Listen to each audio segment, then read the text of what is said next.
A single gram of this color once cost more than gold. This is Tyrian purple, the legendary dye that clothed Roman emperors and was woven into the fabric of the gods themselves. By the end of this story, you will understand the incredible alchemy that turned a common sea snail into the ultimate symbol of power. We are going to uncover a secret that is equal parts brutal and brilliant, a process that began with a stinking mountain of shattered shells and ended with a hue so precious it was guarded by law. What does it take for a society to build an empire on the back of a mollusk? The hunt for this liquid treasure began in the sun-drenched shallows of the eastern Mediterranean. Roman dyers did not look to plants or minerals for their purple, but to a creature of the sea, the spiny murex snail. Two species were especially prized, Balinus brandaris and Hexaplex trunculus, their shells adorned with sharp protective spines, a clear warning of their predatory nature. These were not gentle grazers, but hunters that would bore into other shellfish to feed, a hint of the fierce potency locked within their bodies. The epicenter of this industry was the ancient city of Tyre, whose name would become forever linked with the color itself. Harvesting them was a grueling, year-round endeavor. Fishermen would lower baited traps into the rocky seabeds or brave the waters themselves, diving to pluck the snails from their hiding places by hand. But here lies the first staggering fact that explains the dye's astronomical price. You needed an almost inconceivable number of these snails. To produce just a single gram of pure dye, dyers had to collect and process thousands of individual creatures. Picture the scene on the docks of Tyre, not with baskets of gleaming fish, but with mountains of spiny, unassuming shells. The foundation of this entire empire of color was a mountain of mollusks, and the real work, the secret alchemy, had only just begun. But inside each of those thousands of spiny shells lay the true secret, a tiny biological factory, no bigger than a raindrop. The priceless purple did not come from the snail's vibrant flesh or its hard protective home. It was produced in a specialized organ called the hypobranchial gland, a small strip of tissue tucked near the creature's breathing chamber. If you were to crack open a fresh murex and carefully extract this gland, what you would see is profoundly underwhelming. The initial secretion is a pale, milky, almost yellowish liquid, and it possesses no smell at all. In that first moment, it is utterly innocuous, holding no hint of the legendary color or the legendary stink to come. This is the core of the mystery. How could something so plain, so seemingly insignificant, transform into the most revered color in the ancient world? The magic and the horror was not in the substance itself, but in what happened next. The transformation began with a sound that would have echoed for miles, the sharp crack of stone on shell.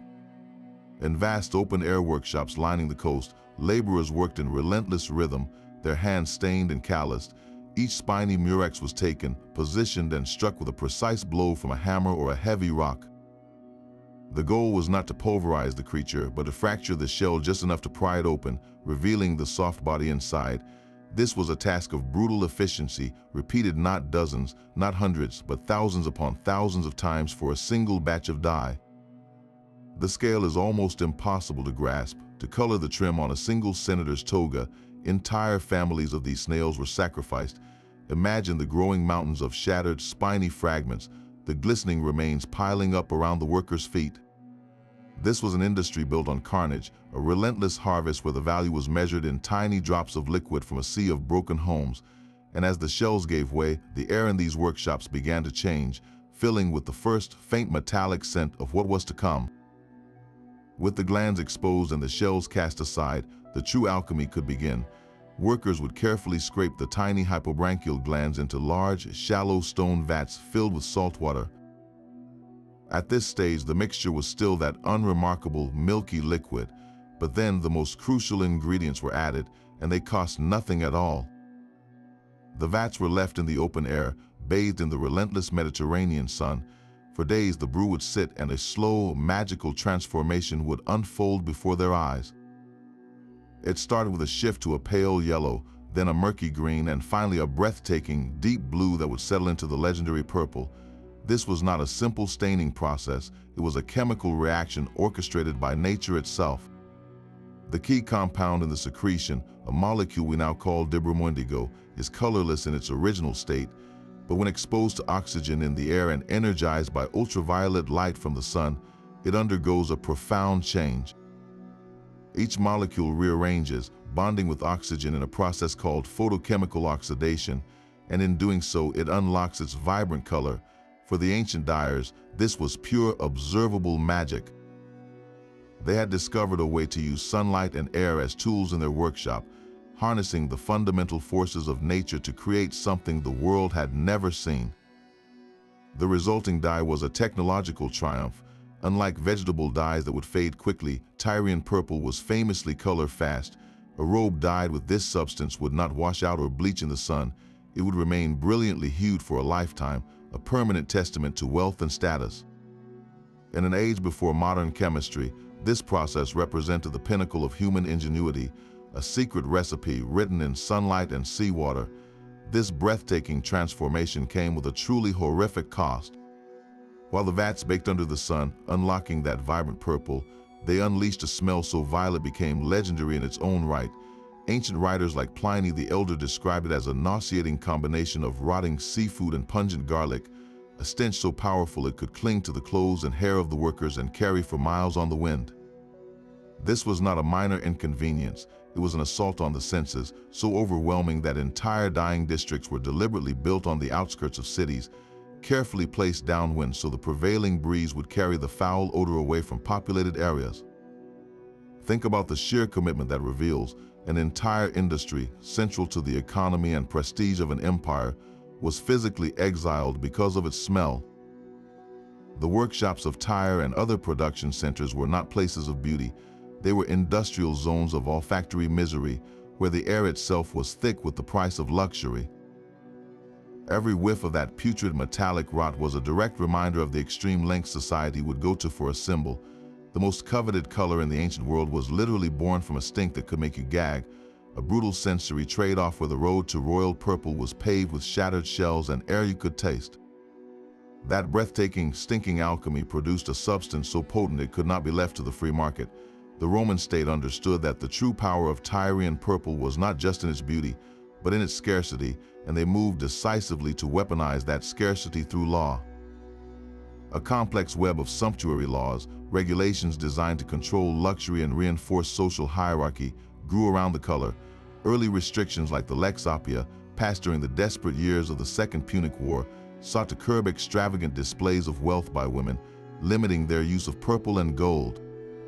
But as the empire solidified, the laws became more specific and more severe, systematically funneling the privilege of purple toward the very pinnacle of power. The first major tier was the toga praetexta, a white toga with a broad purple border that was the exclusive right of senators and high magistrates. Just by walking through the forum, a citizen could instantly identify the ruling class by that stripe of color. The next tier was even more exclusive, the toga picta, a solid purple toga embroidered with gold, worn only by a triumphant general during his victory parade, a fleeting moment of godlike status granted by the state. But the final absolute restriction was the most telling. By the time of the later emperors, wearing a garment of solid, deep-dyed Tyrian purple became the sole legal prerogative of the emperor himself. It was no longer just a marker of aristocracy, it was the literal fabric of sovereignty. The famous anecdote about Emperor Aurelian perfectly captures this fanatical control. When his wife asked for a cloak made of pure Tyrian purple silk, he refused her outright. His reason was not personal stinginess, but a chilling political calculation. He told her that such a cloak was worth its weight in solid gold, and to allow even the empress to wear would debase the currency of imperial power. In that one moment, purple ceased to be merely a color. It was a political tool, a visual law, and a crown woven from thread. This divine connection was not a Roman invention, but a brilliant inheritance. Long before the Caesars, the color purple was woven into the very fabric of mythology. In the Greek and Roman pantheons, the mighty gods themselves were linked to the sea-born hue. Jupiter, the king of the gods, and Neptune, ruler of the oceans from which the dye snails were harvested, were both depicted in art and literature as clothed in or associated with the majestic color. During important religious festivals and games, statues of the gods would be ceremonially dressed in precious purple garments, a direct visual link between the celestial and the chromatic. To drape a marble god in Tyrian purple was to perform a powerful act of symbolic alchemy. It transformed a statue into a vessel of divine presence, and it transformed the color from a symbol of earthly wealth into a marker of sacred power. The emperors, always keen students of symbolism, saw this divine association and seized upon it completely. By wrapping themselves in the same color reserved for Jupiter, they were performing a quiet but unmistakable claim. They were not just first among men, they were the living representatives of divine authority on earth. The imperial cult, which venerated the emperor as a semi-divine figure, found its perfect visual expression in the purple robe. Every public appearance, every statue, every coin minted with the emperor in a purple cloak reinforced this idea. The message was clear: the authority that flowed from the gods now flowed through the man wearing their color. This profound link between purple and the sacred proved so powerful that it survived the fall of Rome itself. When Christianity rose to become the state religion, the Church, always pragmatic in matters of power and symbolism, adopted the visual language of the empire it had replaced. The color of emperors and gods was gradually transferred to the robes of bishops and later cardinals. It was a seamless transition of iconography. The purple that once declared the divine right of Caesars now signified the sacred authority of the Church, a direct line of cultural memory stretching from the temples of Jupiter to the Vatican. The dye had achieved something far greater than coloring cloth. It had permanently stained the human imagination, forever linking a specific hue with ultimate, unquestionable authority. To understand its true worth, we must translate that purple into the hard currency of the ancient world. Our clearest window comes from a desperate attempt to control an empire's collapsing economy. In the year 301, Emperor Diocletian issued his famous edict on maximum prices, a sweeping decree that tried to cap the cost of everything from grain to freight cart rentals. And within this exhaustive list, we find a staggering entry. 1 pound of pure Tyrian purple dyed silk was legally fixed at a price of 150,000 denarii. Now that number alone is meaningless. We need context. At the same time, the edict stated that a skilled laborer, a carpenter or a stonemason, would earn a maximum daily wage of 50 denarii. So to afford that single pound of purple silk, such a worker would have to toil every single day for over 8 years without spending a single coin on food, shelter, or clothing. Even a Roman legionary, the backbone of the empire with his annual salary, would need to save his entire pay for decades. This was not merely an expensive fabric, it was a form of condensed wealth, a textile so valuable it functioned more like a treasury reserve than a piece of clothing. The trade that supplied this luxury was equally monumental. It relied on vast interlocking networks. The raw, processed dye cakes or the finished cloth itself would travel along protected caravan routes from the workshops of Tyre and Sidon, across deserts and through mountain passes, to the hungry markets of Rome, Alexandria, and Constantinople. This was high-stakes commerce, attracting merchants, ship captains, and bankers who specialized in financing these incredibly risky, incredibly profitable shipments. And at the very heart of the industry stood the purpureae, the guilds of purple dyers. These were not simple craftsmen, they were elite technicians, guardians of a chemical secret that could make or break fortunes. Their workshops were industrial-scale operations, but their knowledge was a closely held trade secret, passed from master to apprentice under strict oaths. A successful purpurarius was more than an artisan. He was an industrialist, a chemist, and a manager of a brutally smelly, astonishingly lucrative enterprise. He had to source thousands of snails, oversee the precise and lengthy vatting process, and consistently produce the exact, legally defined shade that his wealthy clients demanded. In a world without synthetic dyes, these men controlled the ultimate pipeline of power, transforming stinking gland secretions into the most recognizable status symbol the ancient world had ever known. Yet the legend of Tyre can obscure a more sprawling reality. The hunger for purple was too great and the profits too immense to be contained within a single city's workshops. While Tyre remained the gold standard, the name that became synonymous with the color itself, a network of production centers fanned out across the Mediterranean, each feeding the empire's endless appetite. The Phoenician city of Sidon, Tyre's historic rival, operated at a similar scale and quality. Further west, the Greek colony of Tarentum in southern Italy became a major hub, its local waters rich with the precious murex. And as the political center of gravity shifted east, the new capital of Constantinople established its own imperial dye works, ensuring the emperor's purple was never far from his palace. This geographic spread tells us something crucial. Purple dyeing was not a singular, mystical secret lost to time, but a sophisticated, replicable industry. The knowledge of the vats, the sunlight, and the snails traveled with the technicians, creating a distributed web of luxury production that spanned continents. It was, in its way, one of the ancient world's first globalized commodities, but an industry built on such extreme scarcity inevitably breeds imitation. For every senator who could afford the true sea-born purple, there were countless merchants, minor officials, and wealthy freedmen who desired the look of status without the ruinous cost. The market responded with ingenuity, creating a whole hierarchy of counterfeit purples. One common substitute came not from the sea, but from the land. A lichen known as orchil, found growing on rocks across Europe and the Mediterranean, could be fermented in ammonia, often from stale urine, to produce a range of violet and purple shades. It was cheaper and far easier to obtain, but the color was weaker and faded quickly in sunlight. Another widespread method was a clever trick of over-dyeing. Artisans would first dye wool with woad, a plant that yielded a solid blue.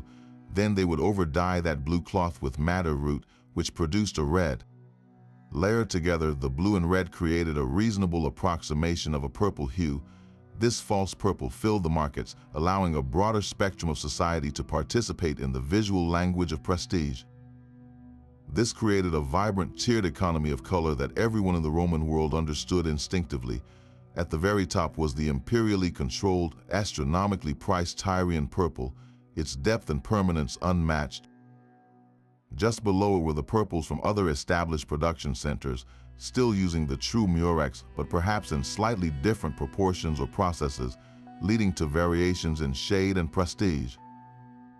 Then came the lichen-based dyes, the color of the aspiring middle class, good for a few seasons before washing out, and at the bottom was the over-dyed woad and madder combination, the most accessible and least durable option of all. You could read a person's wealth and ambition not just by whether they wore purple, but by the specific shade, sheen, and longevity of the purple they wore. A fading reddish-violet would quietly announce its own inferiority next to the profound, unwavering crimson blue of a true imperial dye. This hierarchy was the free market's answer to sumptuary laws. If the state reserved the best for the elite, human desire and ingenuity would simply create a ladder of alternatives, ensuring that the symbol of power, even in diluted form, trickled down to every layer of society. For centuries, the story of Tyrian purple was just that, a story passed down by historians and poets. But the truth of this industry was not written only on parchment, it was literally piled up on the ground, waiting to be unearthed. At ancient coastal sites across the eastern Mediterranean, archaeologists have uncovered the most visceral proof imaginable, mountains of refuse that tell a silent, staggering tale. These are the murex middens, ancient garbage dumps composed almost entirely of crushed and broken dye murex shells. In places like Sidon and Tyre, these accumulations are not subtle. They form vast stratified hills, in some cases several meters high and stretching for hundreds of meters along the shoreline. We are not talking about a scattered layer of debris, we are talking about geological features built by human hands over generations, entire landscapes reshaped by the pursuit of a single color. Walking across one of these sites, your feet crunch on history, every fragment underfoot a tiny, discarded component from the ancient world's most luxurious assembly line. These purple mounds are the industry's undeniable smoking gun. By carefully excavating and studying the layers, archaeologists can do more than confirm the industry existed. They can trace its boom and bust cycles across centuries.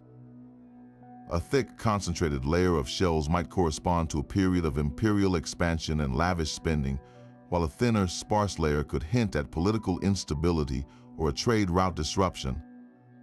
The shells themselves become a calendar, a physical record of economic ambition written in calcium carbonate and sea mud, but the evidence does not stop with the shells. The real chemical fingerprint of the purple trade has been found clinging to the most humble of artifacts, broken pottery shards from the dye workshops themselves. Using advanced techniques like high-performance liquid chromatography, scientists can now analyze microscopic residues absorbed into the clay of an ancient vat or storage jar. This is where legend meets laboratory proof. These tests do not just detect that a purple dye was used, they can identify the specific organic molecules like unbearable indigo that are the unique signature of the murex snail.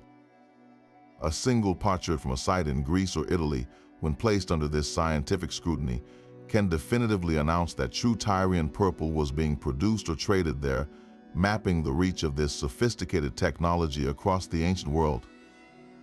It confirms that the descriptions left by Pliny were not exaggeration, but precise technical accounts. Together, the towering shell middens and the stained pottery form an irrefutable archive. They tell us that the stories of imperial purple were not mere metaphor.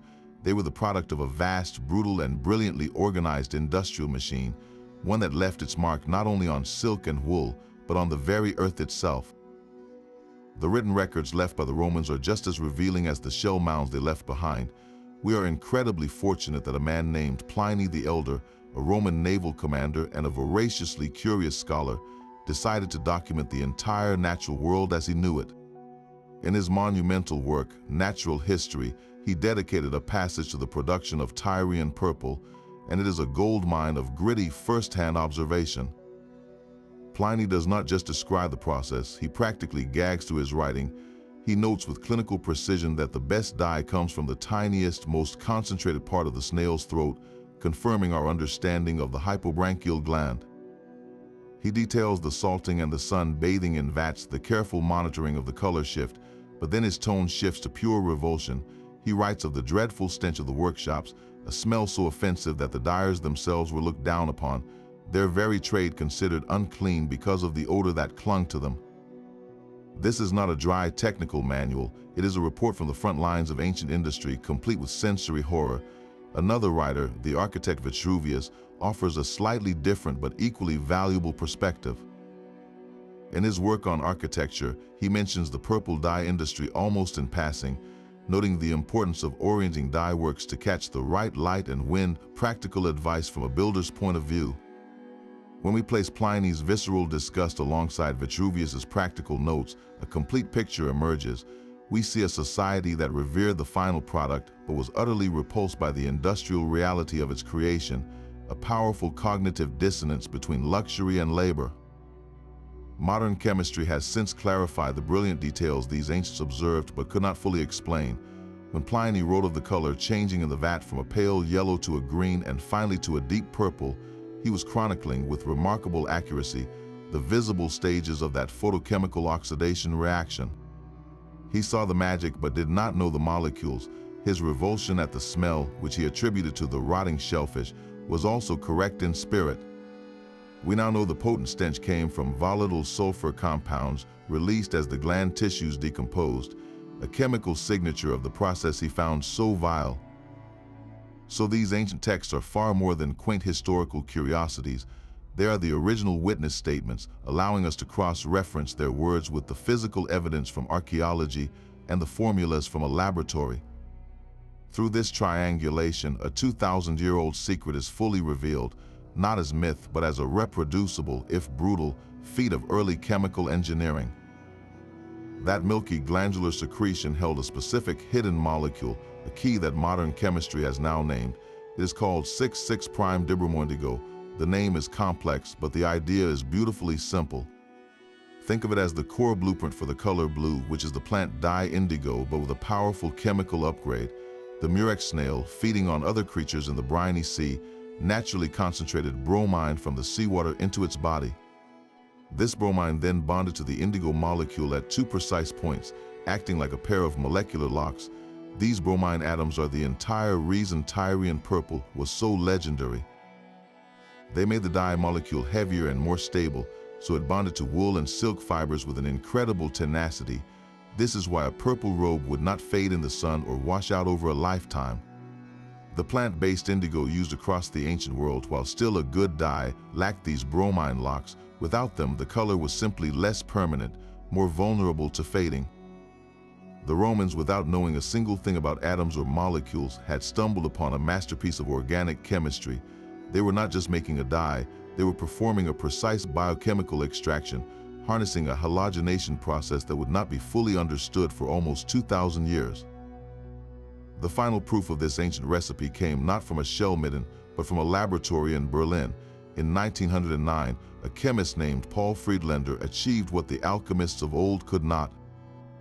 He successfully synthesized dibrimondigo from basic chemicals, definitively proving the structure of the Tyrian purple molecule.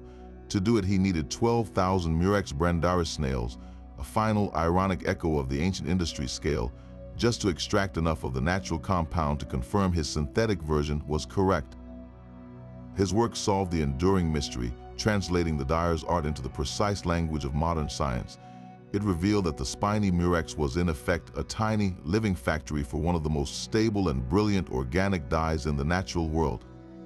The Roman dyers, guided by generations of brutal trial and error, had learned to operate that factory at an industrial scale, a feat of accidental genius that clothed gods and emperors in a color literally forged by the sea.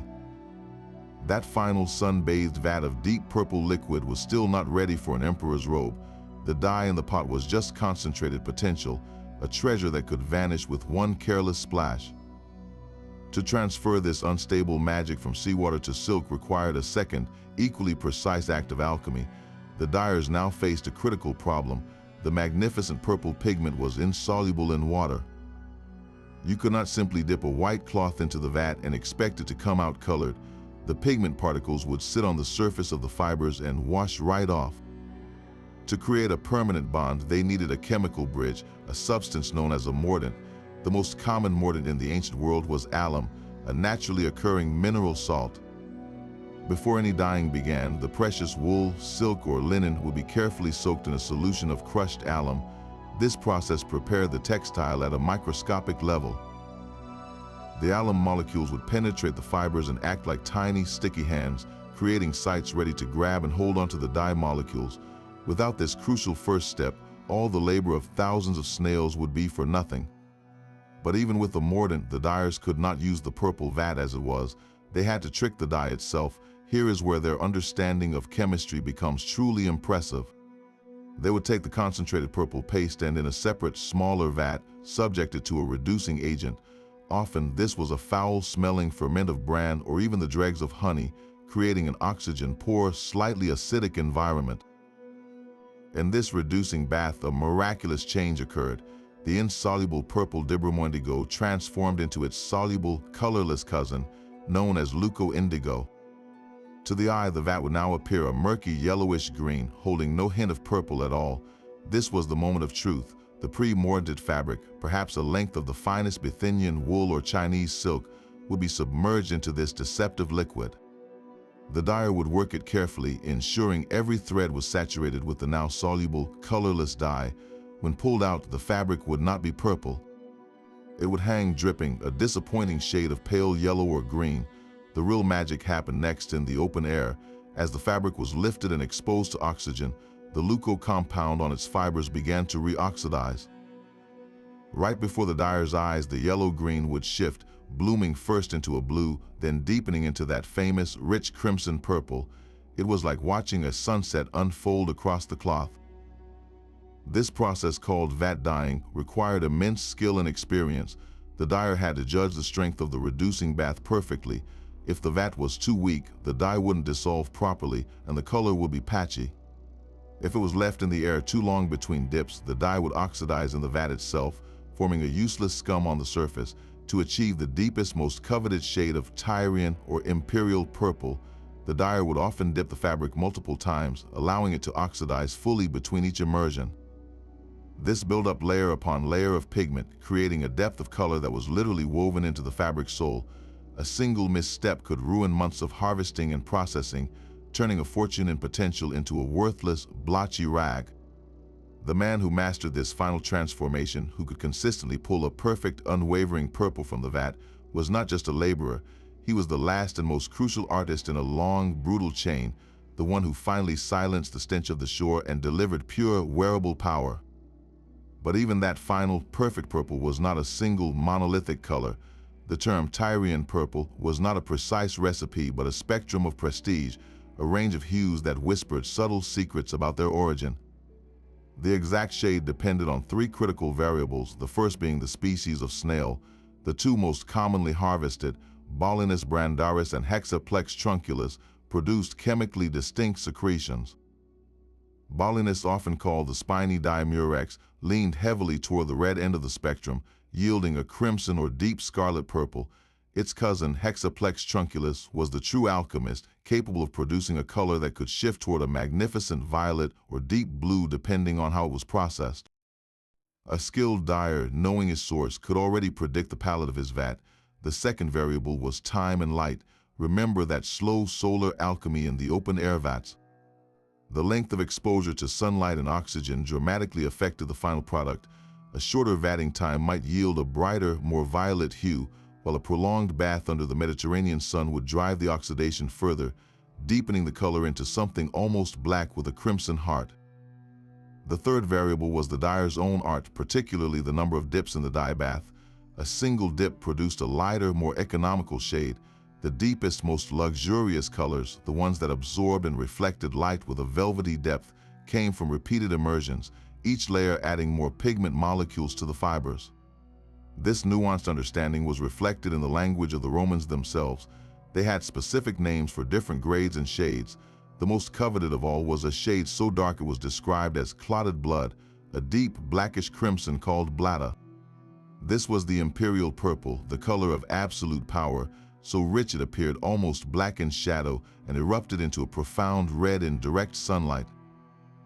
It was not a gaudy violet or a simple scarlet, but a complex living color that seemed to hold darkness within it. So when we picture a Roman emperor in his purple robes, we should not imagine a bright uniform violet, but rather the color of a deep wine, of a bruise of blood dried in the sun, a hue as complex and intimidating as the authority it represented. The ultimate expression of this color's power was not always worn. Sometimes it was red. Beyond the flowing silks of emperors and senators, Tyrian purple found another, even more permanent canvas, parchment.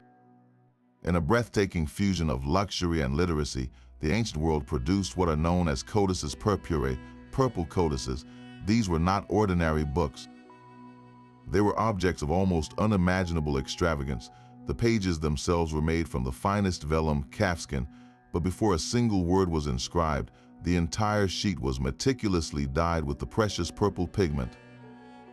The process was a dye maker's nightmare, requiring immense skill to achieve an even deep color on organic skin without causing it to stiffen or rot. The cost was astronomical, turning each blank page into a sheet of literal purple gold. Then came the text. Ordinary black ink, made from soot or oak galls, would have been invisible on such a dark background.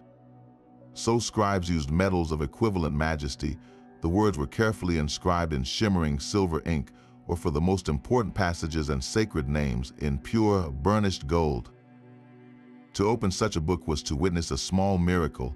The deep, somber purple background made the metallic script seem to float, to glow with an otherworldly light, as if the words themselves were divine revelations emerging from a royal void.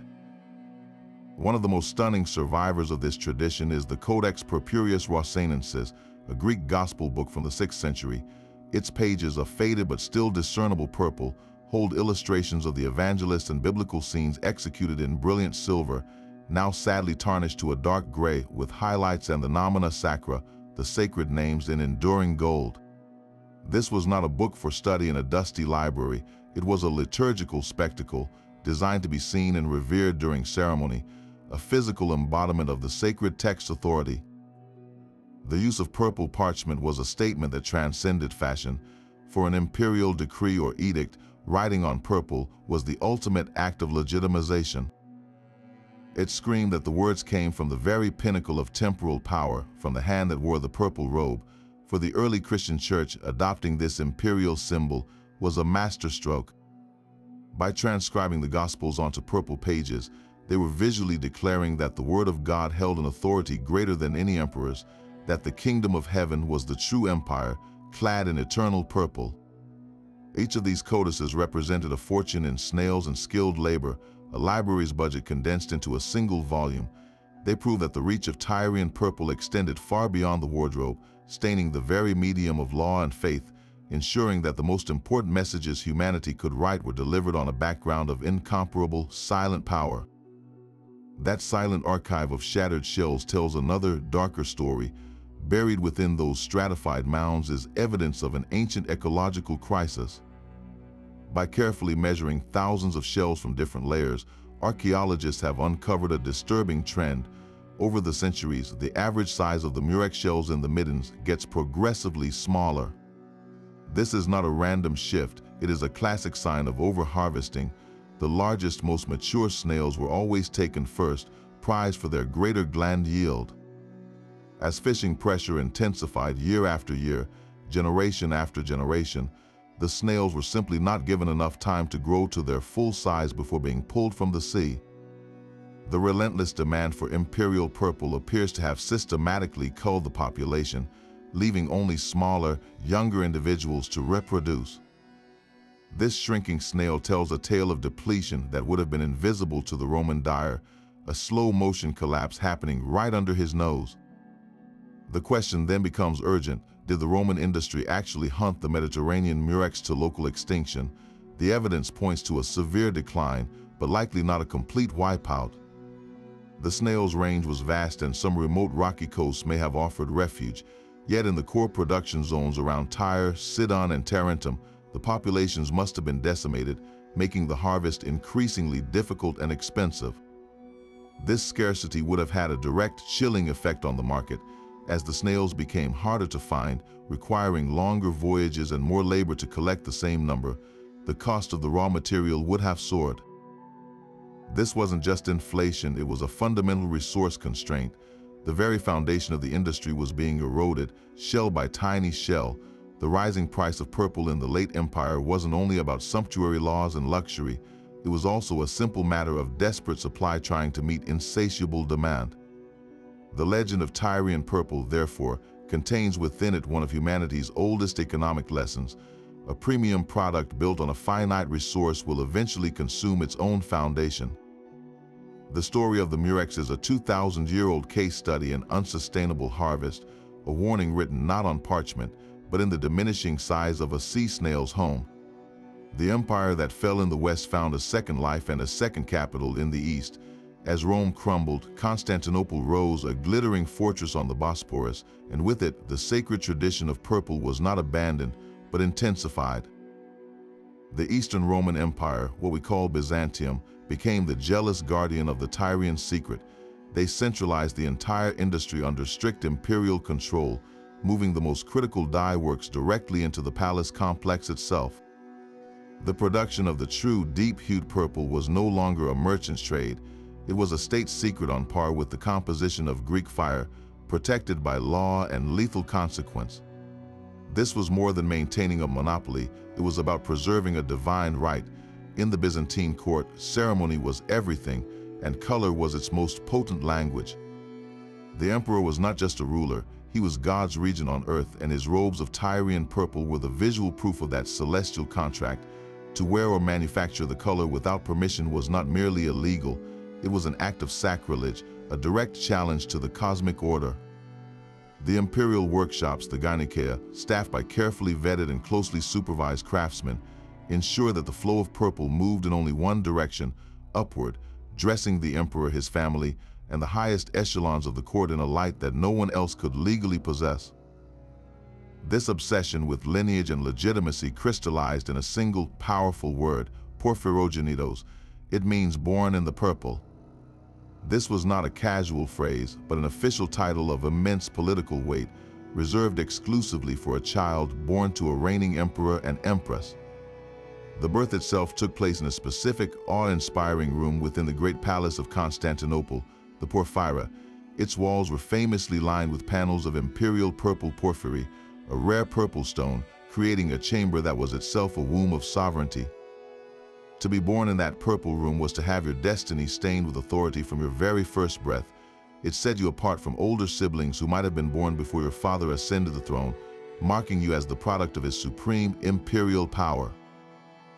In the vicious, intrigue-filled world of Byzantine succession, being porphyrogenitos was a powerful claim, a biological argument written in the language of color. It whispered that your right to rule was innate, unchallengeable, and literally woven into the fabric of your existence. For nearly 1,000 years after the fall of Rome, Constantinople kept the flame of purple burning. But all flames, no matter how carefully tended, can be extinguished. The final symbolic end did not come from a change in fashion or a new chemical discovery. It arrived with the thunder of Ottoman cannon, when the armies of Mehmed II breached the legendary walls of Constantinople in 1453. They conquered more than a city. They shattered the last vault holding the ancient world's most precious secret. The imperial dye works were destroyed or abandoned in the chaos. The master dyers, the purpureae, were scattered, killed, or enslaved, their guarded knowledge dying with them or fading into obscurity. The precise formula for that specific shade of Tyrian purple, the exact alchemy of snail species, sunlight, and vatting that produced the bladder for the emperors, vanished from recorded history. With the fall of the palace, the secret escaped its keepers and was lost. The purple that had clothed Caesar and Constantine, that had been fought over, legislated, and worshipped, was now a ghost in the threads of old tapestries and the faded pages of purple codices. Its disappearance marked more than the end of a dye. It was the silent closing of a chapter that had begun on the shores of ancient Tyre. The era of purple as a living, breathing instrument of power was over. With the fall of Constantinople, the secret did not just fade, it shattered. In the fractured kingdoms of medieval Europe, true Tyrian purple became a phantom, a color remembered in scripture and epic poetry, but no longer seen in the world. Kings and bishops still craved its symbolic power, the divine right it whispered, but the supply chain of snails and sunlight that fed Rome and Byzantium was utterly broken. The workshops were dust, the master dyers silent, so European royalty turned to what they could get, a palette of pretenders. They draped themselves in rich scarlets from the Kermes insect, a brilliant crimson that became the new standard for royal robes. They used over-dyed wools that gave a passable violet from lichens or a blend of woad and madder. These were beautiful, expensive colors in their own right, but they were not the purple. They lacked the legendary depth, the color-fast permanence, and most of all, the unimpeachable lineage that connected a ruler to the Caesars. A medieval king in his scarlet robes was powerful, but he was not Porphyrogenitos. He was not born from that ancient, sea-born void. This gap between desire and reality only magnified the legend. Tyrian purple ascended from a mere luxury into a lost artifact of a more glorious, more sophisticated age. It became a symbol of forgotten knowledge itself, mentioned with awe in chronicles as something the ancients could do, but modern people could not replicate. Alchemists in their shadowy labs sought the secret of its creation, believing it to be tied to the philosopher's stone, a puzzle of transmutation as much as coloration. This centuries-long mystery performed a crucial alchemy of its own. It stripped the color of its original, brutal industrial stench and polished it into a pure, untouchable myth. The very fact that it was lost made it more potent, a ghost of ultimate authority haunting the courts of Europe, setting the stage for a revelation that would come not from a royal decree, but from a trowel and a test tube. The ghost of that imperial color would not stay buried forever. The key to unlocking it lay not in a forgotten vat, but on a chemist's workbench in the 19th century. For decades, European scientists, armed with new analytical tools, tried and failed to crack the Tyrian code. They analyzed ancient textile fragments. They experimented with every purple-producing lichen and mollusk they could find, but the results were always wrong, the colors too weak or the wrong shade. The ancient descriptions seemed like exaggerations until a chemist named Paul Friedlander made his pivotal breakthrough. In 1909, after processing 12,000 murex snails, he finally isolated and identified the precise molecule 6,6'-dibromoindigo. More importantly, he then successfully synthesized it from basic chemicals, proving the ancient dye was not a myth but a reproducible feat of organic chemistry. His work solved the molecular mystery, but it was a laboratory triumph, a proof of concept in a flask. It did not answer the practical, gritty question of how the Romans, without modern science, had managed this on an industrial scale. For that, we needed a different kind of detective, one willing to get their hands dirty and their nostrils assaulted. The field of experimental archaeology took up the challenge. Teams of historians, chemists, and craftspeople decided to follow Pliny the Elder's instructions to the letter to see if the ancient accounts were actually a viable recipe. One of the most famous modern recreations was led by John Edmonds in the United Kingdom. He and his team, working with the University of Reading, sourced live dye murex snails, built stone vats, and began the punishing process. They cracked the shells, extracted the glands, and created their own putrid brew, documenting every step with scientific rigor, and then they waited. For days the mixture sat under the sun, just as Pliny described. They watched in awe as the liquid cycled through the exact color sequence the Roman writer had recorded, from milky yellow to green to a deep blue, and finally to a rich crimson purple. When they used this dye on wool with an alum mordant, they achieved a stunning, permanent color. The smell was reportedly every bit as horrific as the ancient texts promised, a visceral confirmation of that historical detail. This was more than an academic exercise, it was a time machine. By physically recreating the process, they proved the ancient accounts were not poetic fiction, but precise technical manuals. They calculated the staggering yield, confirming that thousands of snails were indeed needed for a few grams of dye. They felt the immense labor in their own aching muscles and stinging eyes. Modern science had explained the why, but this hands-on archaeology revealed the how in all its brutal, brilliant, and foul-smelling reality. Today, a handful of dedicated artisans around the Mediterranean continue this living tradition, not for empire, but for understanding. They keep the knowledge alive, one small, stinking vat at a time, a direct and tangible thread back to the shores of ancient Tyre. Yet the fall of Constantinople was not the end of the story for purple's power. Its symbolism, divorced from the brutal means of its production, proved immortal. Long after the last imperial vat dried, the color retained its sacred aura, migrating seamlessly into new institutions of authority. In the cathedrals of Europe, bishops and cardinals donned robes of purple, a direct inheritance from the Roman imperial cult, now signifying their spiritual rank within the church. At royal coronations from Westminster to Moscow, purple velvet and ermine adorned monarchs, a visual language insisting their right to rule was ancient, solemn, and divinely sanctioned. For centuries, this regal and spiritual purple remained by necessity a color of the elite. The dyes might be cheaper lichens or clever blends, but the cost of achieving a deep, fast shade was still prohibitive for ordinary people.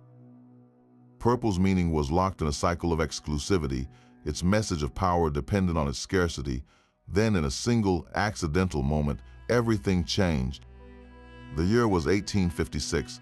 An 18-year-old chemistry student named William Henry Perkin was working in a makeshift home laboratory in London, attempting to synthesize quinine, a treatment for malaria from coal tar. His experiment failed, producing not a clear medicine, but a dark, sticky sludge. Most would have seen only a mess, but Perkin, with a chemist's curiosity, persisted. When he tried to clean his flask with alcohol, he witnessed a miracle. The sludge dissolved into a stunning, vibrant purple liquid. He had not created quinine. He had invented the world's first synthetic organic dye, which he called movine. Perkin's purple was not Tyrian purple, but it was something perhaps more revolutionary, a color anyone could afford. He patented his process, scaled up production, and within a year, the fashion world was gripped by what newspapers called mauve measles. For the first time in human history, a rich, color-fast purple was available not by the gram, but by the roll. Queen Victoria herself wore a mauvine dyed gown to the royal exhibition, granting it instant respectability. Suddenly, the color of emperors was on the hats of shopgirls and the ribbons of middle-class households. The synthetic dye industry exploded from this one discovery, unleashing a rainbow of previously impossible or prohibitively expensive colors. The democratization of purple was complete. The journey that began with mountains of shattered shells and imperial decrees had ended in a coal tar derivative, transforming a symbol of absolute power into a commonplace delight. Today we wear purple without a thought, a casual choice in a world of color, but that choice carries an echo of a deeper history, a faint memory of a time when the sea, the sun, and the lives of thousands of tiny creatures were required to create a shade that could make an emperor feel like a god. So could you, with all the knowledge of modern chemistry, actually make Tyrian purple today? The answer is a fascinating, qualified yes. You could, in theory, follow the ancient recipe to the letter. But the moment you try, you would collide with a world of modern obstacles that the Romans never had to consider. First, you would need the snails. The spiny dye murex is not extinct, but its populations are fragile and protected by conservation laws across much of the Mediterranean. Harvesting them in the quantities needed for a meaningful batch of dye would likely be illegal, requiring special permits for scientific research, not for crafting a scarf. Let us assume you secured a legal source, perhaps from a sustainable aquaculture project. The next step would be the extraction, and no modern machine has improved upon the ancient method. You would stand with a hammer cracking open shell after spiny shell, your hands soon slick and stained, filling buckets with that milky glandular secretion. The sheer repetitive brutality of the task would quickly become apparent, a physical echo of the ancient labor. Then comes the vat. You would need a sunny, open space far from any neighbors. As the mixture of glands and salt water begins its slow transformation under the sun, the legendary stench would return in full force, a potent reminder of why ancient cities exiled their dyers to the outskirts. You will be managing not just a chemical process, but a profound olfactory nuisance, and for what, after weeks of work and thousands of snails, you might produce a few precious grams of dye paste, enough to color the trim of a handkerchief. The cost in time, effort, and legal hassle will be astronomically disproportionate to the result. This is why true Tyrian purple remains a relic. We can synthesize the molecule in a clean lab, we can create perfect chemical replicas, but the authentic, historically accurate process is locked in the past by ethics, environmental awareness, and simple practicality. That final barrier is perhaps the most important. It preserves the mystique. It forces us to understand that the Emperor's purple was not just a color, but the endpoint of an immense, willing exertion of human and natural resources. It was a luxury so extreme that even with all our technology, choosing to recreate it the old way feels almost unthinkable. That impossibility is the final, silent testament to its power. The truth of the purple is far more precise and more fascinating than the old tales of royal blood. A persistent myth claims the dye was simply the snail's blood, a liquid treasure spilled from its veins. This is a powerful image, but it is completely wrong. The precious secretion did not come from the circulatory system at all. It was produced in a highly specialized tissue, the hypobranchial gland, which is part of the creature's respiratory and reproductive system, not its blood supply. Think of it less like tapping a vein and more like harvesting a unique single-purpose organ. Another common simplification calls it snail slime or mucus, which is equally misleading. Ordinary snail mucus is a lubricant for movement, a common substance. The dye secretion was something else entirely, a complex biochemical cocktail evolved for a purpose we still don't fully understand, possibly as a sedative for its prey or a defensive mechanism. Reducing it to slime diminishes the brilliant accidental discovery the Romans made. They found that this one specific gland, when subjected to air and sunlight, underwent a magical change nothing else on the creature could replicate.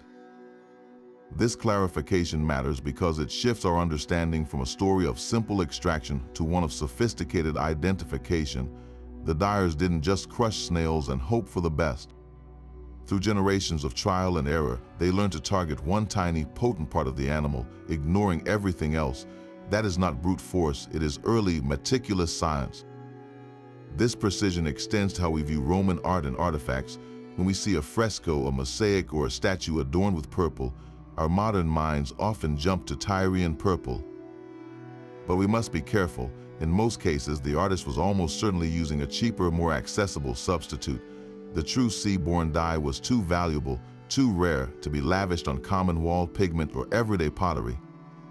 The vibrant violets and reds in a Pompeian villa wall were likely from minerals like hematite or from those plant and lichen-based dyes we discussed. Even in textiles found in graves, analysis often reveals the use of over-dyed woven matter, not the Dibramondigo signature of the murex. This doesn't make the art any less beautiful, but it does add a layer of social realism. It reminds us that Roman society was deeply attuned to this hierarchy of color. An artist depicting a god or an emperor might use a more expensive pigment to subtly signal their subject status, but for a general background or a common citizen's clothing in a scene, a false purple was perfectly acceptable. The genius of the Roman system was that the idea of Tyrian purple was so powerful, It cast a shadow over all other purples. Just seeing the hue could evoke the concept of power and luxury, whether the actual, astronomically expensive substance was present or not. The myth was often more important than the material, a lesson in branding that feels remarkably modern.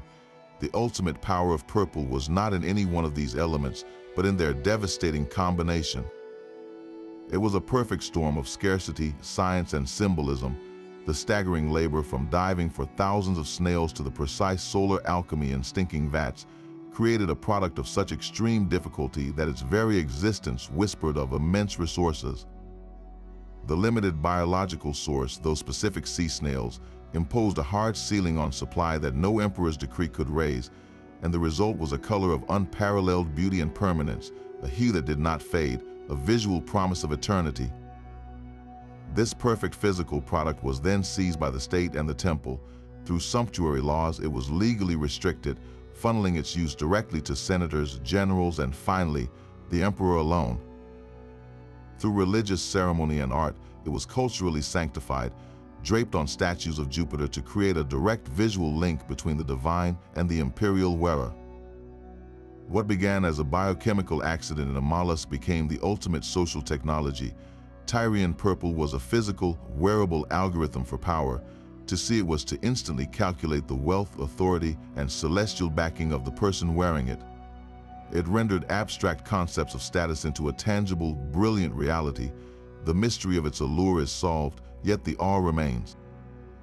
We understand the chemistry of Indigo and the economics of the shell middens, but we can still feel the weight of that history, the echo of a time when an entire civilization agreed that the most valuable thing you could wrap yourself in was the color of the sea, perfected by the sun and reserved for the gods on earth. That journey from stinking shoreline to gilded throne captures an empire in a single hue. It began with the brutal crack of a hammer on a spiny shell, a sacrifice repeated thousands of times for a few drops of milky potential. Through solar alchemy and open-air vats, ancient dyers performed chemical magic they could not name, transforming that secretion into a color that defied time itself. The staggering cost, measured in years of a laborer's wages for a single pound of silk, made it a form of condensed wealth, while sumptuary laws and sacred rituals forged it into the ultimate symbol of authority.